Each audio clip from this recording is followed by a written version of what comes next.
So first one conditional statements అంటే ఏదైనా condition base చేసుకొని ప్రోగ్రామ్ రన్ అవుతుంది. ఇక్కడ మనకు 3 టైప్స్ ఉన్నాయి. First one if statement, else statement, elif statements.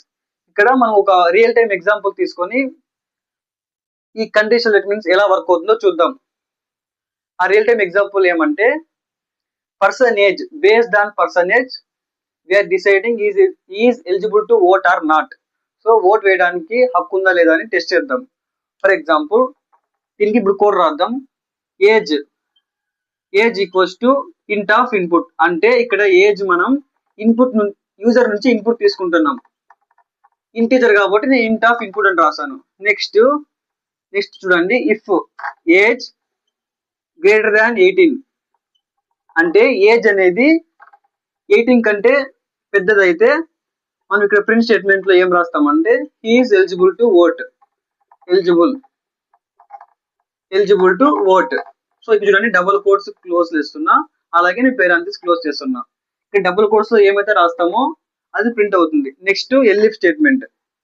Elif age greater than or equal to 18 అంటే age అనేది 18 అయినా అయి ఉండాలి, లేకపోతే 18 కంటే ఎక్కువైనా ఉండాలి. అలా అయినా కూడా eligible. Next else statement. Else statement లో మనం కండిషన్ ఏం రాసుకోకూడదు. ఎందుకు కండిషన్ రాసుకోకూడదు? ఇఫ్ స్టేట్మెంట్లు, ఎల్ఇఫ్ స్టేట్మెంట్ లో మాత్రమే కండిషన్స్ రాయాలన్నమాట. ఇక్కడ ఎల్ స్టేట్మెంట్ లో ప్రింట్ నాట్ ఎలిజిబుల్. సో మనం యూజర్ నుంచి ఒకసారి ఇన్పుట్ తీసుకొని టెస్ట్ చేద్దాం. ఫర్ ఎగ్జాంపుల్ నేను యూజర్ అనేవాడు ఇన్పుట్ 19 ఇచ్చాను అనుకోండి. సో ఇది చూడండి, నెక్స్ట్ సెకండ్ లైన్ చూడండి, ఇఫ్ ఏజ్ గ్రేటర్ దాన్ 18 అంటే ఏజ్ అనేది 18 కంటే పెద్దది ఉంటే ఇక్కడ ఈ ప్రింట్ స్టేట్మెంట్ వర్క్ అవుతుంది. చూడండి 19 ఈజ్ గ్రేటర్ దాన్ 18 కదా, కాబట్టి మనకి ఈ ప్రింట్ స్టేట్మెంట్ వర్క్ అవుతుంది. సో ఎలిజిబుల్ టు ఓట్ అని ప్రింట్ అవుతుంది. సో ఇక్కడ ఈ కండిషన్ అనేది పాస్ అయితే ఇది ప్రింట్ అయిపోతుంది. నెక్స్ట్ ఈ 2 కండిషన్స్ కి కంపైలర్ చెక్ చేయదు. ఫర్ ఎగ్జాంపుల్ 19 కాకుండా నేను 18 ఇచ్చాను. So 18 is not greater than 18 కదా, కాబట్టి ఈ కండిషన్ ఫెయిల్ అవుతుంది. నెక్స్ట్ కంపైలర్ ఈ లైన్కి వస్తుంది. ఈ లైన్కి వచ్చి ఇక్కడ చెక్ చేస్తుంది ఎల్ఇఫ్ ఏజ్ గ్రేటర్ దాన్ 18 అంటే ఇక్కడ దీని మీనింగ్ ఏంటి? ఏజ్ అనేది 18 ఈక్వల్ ఉండాలి, లేకపోతే 18 కంటే పెద్దదై ఉండాలి. సో అలాంటప్పుడు ఈ ప్రింట్ స్టేట్మెంట్ వర్క్ అవుతుంది. ఇక్కడ చూడండి 18 యూజర్ ఇన్పుట్ వచ్చేసి 18. సో 18 ఈక్వల్ కాబట్టి ఎలిజిబుల్ అని ప్రింట్ అవుతుంది. సో ఇది పాస్ అయింది కాబట్టి నెక్స్ట్ ఇక్కడికి వెళ్ళదు అనమాట compiler.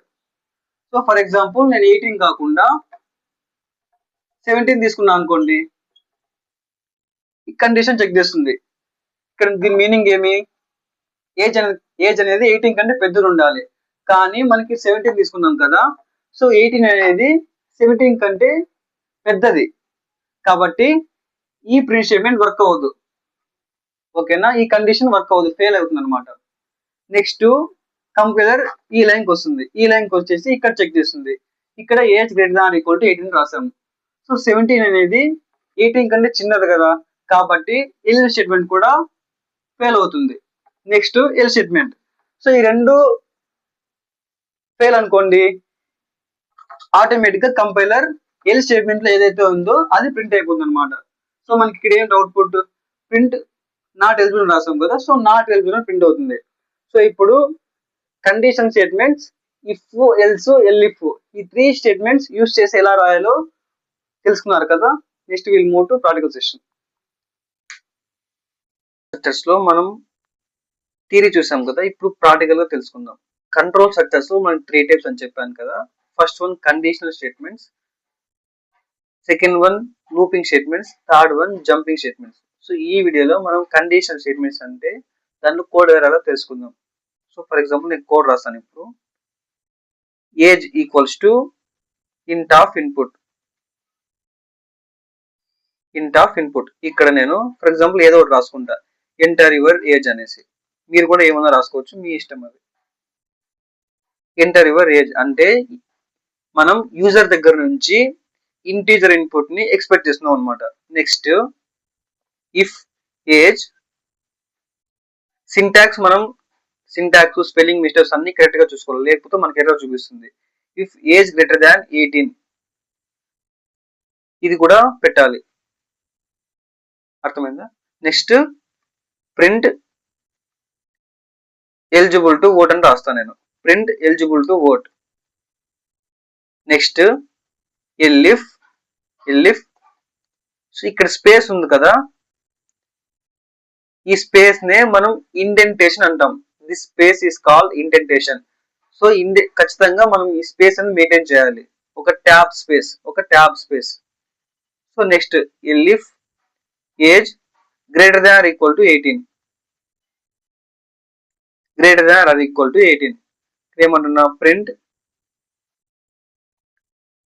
he also eligible. Next else statement లో మనం కండిషన్ ఏం రాసుకోలేం, only if statement elif statement లో మాత్రమే కండిషన్ రాసుకోగలం. Elif print not eligible. ఇప్పుడు చూడండి, నేను రాసిన కోడ్ ని 1 by 1 ఎక్స్ప్లెయిన్ చేస్తాను, line by line. So first age ఇంట్ ఆఫ్ ఇన్పుట్ అంటే మనం యూజర్ దగ్గర నుంచి ఇంటీజర్ ఇన్పుట్ ని ఎక్స్పెక్ట్ చేస్తున్నాం. నెక్స్ట్ ఇఫ్ ఏజ్ గ్రేటర్ దాన్ 18 అంటే యూజర్ ఇచ్చిన ఇన్పుట్ ఏజ్ 18 కంటే ఎక్కువ ఉంటే మనకు ఈ ప్రింట్ స్టేట్మెంట్ వర్క్ అవుతుంది. ఒకవేళ ఇది ఫెయిల్ అయింది అనుకోండి, ఎలిఫ్ స్టేట్మెంట్ వస్తుంది. ఇక్కడ ఏమంటున్నా, ఏజ్ అనేది 18 కి ఈక్వల్ ఉండాలి, లేకపోతే 18 కంటే పెద్దదై ఉండాలి. సో అలాంటి సిచ్యువేషన్స్ లో మనం ఈ ప్రింట్ స్టేట్మెంట్ వర్క్ అవుతుంది. నెక్స్ట్ ఈ if statement elif statements both conditions fail అయ్యాయి అనుకోండి, ఎలిఫ్ స్టేట్మెంట్ వర్క్ అవుతుంది. ఫర్ ఎగ్జాంపుల్ నేను యూజర్ ఇన్పుట్ తీసుకొని చూద్దాం. ఫస్ట్ చూడండి, ఇక్కడ ఎంటర్ యువర్ ఏజ్ అని అడుగుతుంది. నేను 19 అని ఇచ్చాను. సో మనకి ఇక్కడ ఏం ప్రింట్ అయింది చూడండి, ఏం ప్రింట్ అయిందో, ఎలిజిబుల్ టు ఓట్ అని ప్రింట్ అయింది. ఎందుకంటే ఏజ్ 19 ఈస్ గ్రేటర్ దాన్ 18 కదా, కాబట్టి మనకి ఈ ప్రింట్ స్టేట్మెంట్ వర్క్ అయింది. ఒక్కసారి పైన స్టేట్మెంట్స్ వర్క్ అయ్యాయి అనుకోండి, కింద స్టేట్మెంట్స్ కి కంపైలర్ చెక్ చేయదు. సో 19 ఇచ్చాం కాబట్టి 19 ఈస్ గ్రేటర్ దాన్ 18 కాబట్టి మనకి ఫస్ట్ ప్రింట్ స్టేట్మెంట్ వర్క్ అయింది. ఈ బోత్ స్టేట్మెంట్స్ కి చెక్ చేయదు.